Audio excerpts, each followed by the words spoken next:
Shalom la famille. Ce matin, nous allons méditer sur le thème être vainqueur grâce à l'amour de Dieu. Nous allons lire dans Romains, chapitre 8, versets 37 à 39. Nous proclamons. Mais en tout cela, nous sommes plus que vainqueurs par celui qui nous a aimés. Oui, j'en ai l'assurance. Ni la mort, ni la vie, ni les anges, ni les dominations, ni le présent, ni l'avenir, ni les puissances, ni les forces des auteurs, ni celle des profondeurs, ni aucune créature. Rien ne pourra nous séparer de l'amour manifesté en Jésus-Christ notre Seigneur. Parole du Seigneur, nous rendons grâce à Dieu. Shalom la famille, bénissons le Seigneur ce matin qui montre son amour pour nous. Il nous fait revenir des captivités. Il a enlevé la faute du peuple et il a couvert tout son péché. Je vous salue Marie, combien de grâce, le Seigneur est avec vous. Vous êtes bénie entre toutes les femmes et Jésus, le fruit de vos entrailles, est béni. Sainte Marie, Mère de Dieu, priez pour nous pauvres pécheurs, maintenant et à l'heure de notre mort. Amen. Bien-aimés dans le Seigneur, il nous arrive de vivre des difficultés et nous avons l'impression que Dieu nous a abandonnés. Nous nous posons la question souvent, où est l'amour de Dieu qu'on nous parle dans l'Ancien Testament et qui atteint son maximum dans le Nouveau Testament avec le sacrifice de Jésus-Christ? Par exemple, une personne vient de perdre un être cher. Sa conjointe, son conjoint, son enfant, son frère, sa sœur, ses parents, et elle est inconsolable sur le plan humain. Nous sommes persécutés dans la famille, le quartier, dans nos milieux de travail, et nous sommes sur le point de démissionner. Le diable et ses supports se sont déchaînés sur nos projets, et nos projets ne se réalisent jamais malgré nos efforts. Et nous avons le sentiment d'être coupés de Dieu. Certaines personnes sont désemparées, cherchent donc les solutions ailleurs, dans des sectes initiatiques occultes, chez les marabouts, dans des compromissions diverses. Pourtant, elles ont reçu les sacrements de l'Église. Pour ces personnes, le passé, le présent et l'avenir n'ont pas de sens. Elles sont dépressives et prêtes au suicide. Comment gérer par exemple une situation d'investissement sur une femme depuis le secondaire jusqu'à l'université où elle a obtenu le Master 2. Et après, cette femme t'abandonne pour une autre personne en disant que tu n'as pas de niveau d'études. Ou encore, j'ai trimé pour ouvrir une boutique au marché et un matin, tout est parti dans l'incendie. Lorsque nous expérimentons de tels drames dans notre vie, nous doutons de Dieu qui vient nous sauver. Pourquoi ce Dieu ne nous a pas épargnés de ces souffrances? L'amour de Dieu se manifeste pendant les deux saisons de notre vie, le bonheur et le malheur.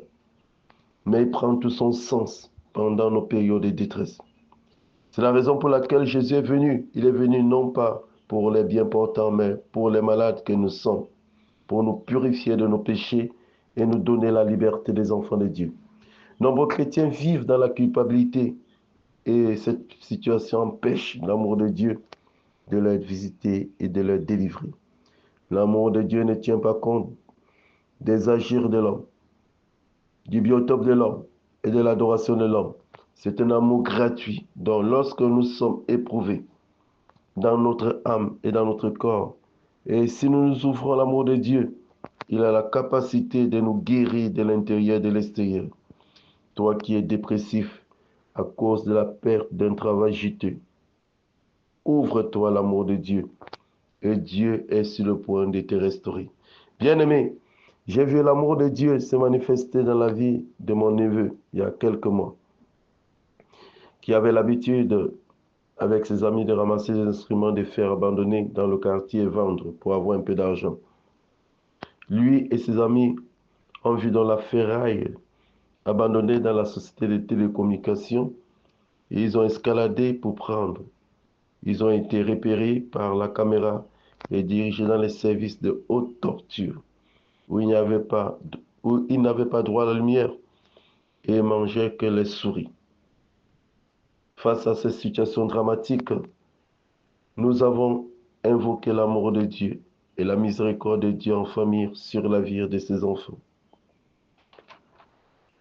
Nous avons reconnu qu'ils avaient péché devant Dieu et par une repentance identificationnelle, nous avons demandé pardon à Dieu pour ce vol de la ferraille abandonné.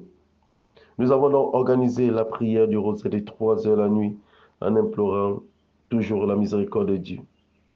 Jésus a payé le prix par son sang.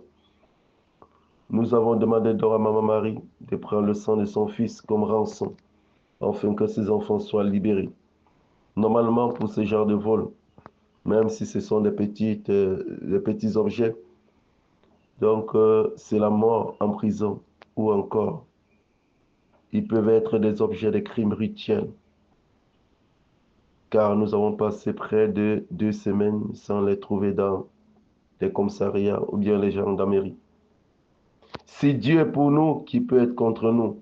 Grâce à l'intercession de Marie, Jésus les a libérés grâce au sacrifice de son sang. Soyons des dons pour nos frères et sœurs, comme la très sainte Vierge Marie, Notre-Dame de la Visitation. Amen. Bien-aimé, pose sa main sur le cœur, je vais prier. Merci Seigneur pour cette parole de ce matin. Je vais te recommander des personnes qui vivent des situations terribles dans leur vie. Ces personnes pensent que Dieu ne peut rien faire pour eux, car tu dis dans ta parole, il n'y a pas de condamnation pour ceux qui sont en Christ, car la loi de l'Esprit nous a libérés de la loi du péché et de la mort. Oui Seigneur, par l'œuvre de ton sang, Seigneur, que le rachat soit opérationnel dans la vie de toutes ces personnes en souffrance, que tu les accordes ta guérison, ta délivrance et ta restauration. Sous le nom puissant de Jésus que j'ai prié. Amen.